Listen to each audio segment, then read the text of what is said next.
কি আমি নষ্ট করব কি না, কোনো কিছু বানাতে পারবো সেটা বুঝতে পারছি না। তবে আজকে পুডিং বানানোর চেষ্টা করছি, দেখা যাক কি হয়। এখানে আমি চামে বেশ একটা ভিডিও দেখে পুডিং বানানো ট্রাই করছি। অনেক দিন থেকে বানাবো ভাবছিলাম, কিন্তু বানানোর সাহস হয়নি। আজকে দেখি ডিম আর চিনি নষ্ট করেই না কিছু বানাতে পারি।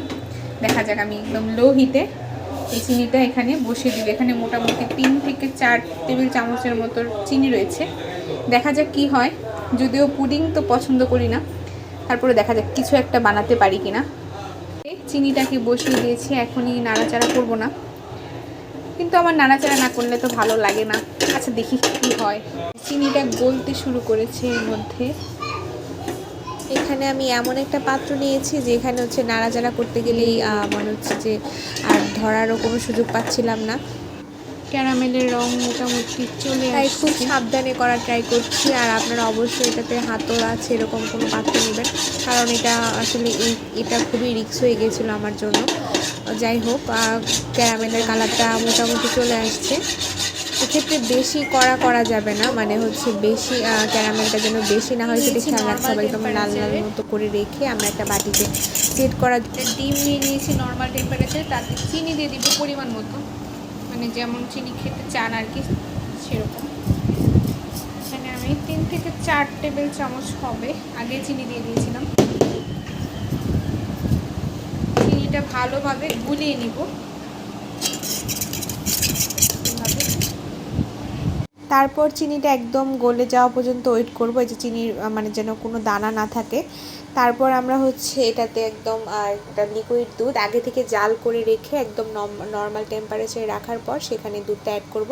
এখানে 1 কাপের মতো দুধ আমি অ্যাড করছি, আর সেটাকে ভালোভাবে মিশিয়ে ওই ক্যারামেল রাখা বাটিতে আমরা এটা দিয়ে তারপর হিটে দিব।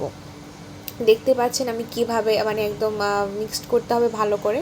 মিক্সড করার পরে তারপর এখানে ডিমের কাঁচা গন্ধ যাওয়ার জন্য অনেকে ভ্যানিলা এসেন্স অল্প পরিমাণে ইউজ করে। আমার কাছে ছিল না তাই আমি ইউজ করিনি। আর যারা ভ্যানিলা এসেন্স না থাকে তারা দুধে একটু পরিমাণ এলাচি দিতে পারে, সেটাও আমার দিতে মনে ছিল না।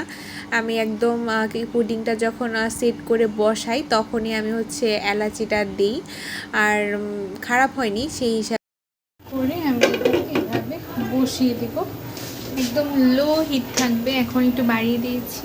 যেহেতু আমার হচ্ছে ভ্যানিলা এসেন্স বা এলাচি কিছু দিতে মনে ছিল না, তাই যখন বসিয়ে দিয়েছিলাম তখন এলাচিটা দিয়ে দিয়েছি এভাবে উপরে। আর এটা মোটামুটি 20 থেকে 25 মিনিটের মতো রাখতে হবে, একদম লো হিটে রাখার ট্রাই করবেন। আর এই যে আমি এখন চেক করছি যেটা হয়েছে কিনা। এলাচির দানাটা ফেলে দিয়ে এখানে হচ্ছে চামচ দিয়ে আমি একটু চেক করে দেখছিলাম, চামচে কিছুই লেগে আসেনি, তার মানে এটা হয়ে গেছে। বা টুথপিক থাকলে টুথপিক দিয়ে দিতে পারেন। এই যে আমি চামচ দিয়ে দেওয়ার জন্য এটা এমন দেখাচ্ছে, না হলে আরও সুন্দর হতো মানে এটা। যাই হোক, তারপর আমরা এটা ফ্রিজে রেখে দিব ঠান্ডা হওয়ার পরে। 1-1.5 ঘন্টার মতো ফ্রিজে রেখে সেট হলে আমরা এই বাটিটা জাস্ট সাইড দিয়ে একটু চাকু দিয়ে কেটে জাস্ট উল্টিয়ে নিব। এই তো আমাদের তৈরি হয়ে গেল পুডিং। দারুণ মজাদার হয়েছে, একদম দোকানের মতো হয়েছে। তো আমি যদি পারি অবশ্যই আপনারাও পারবেন।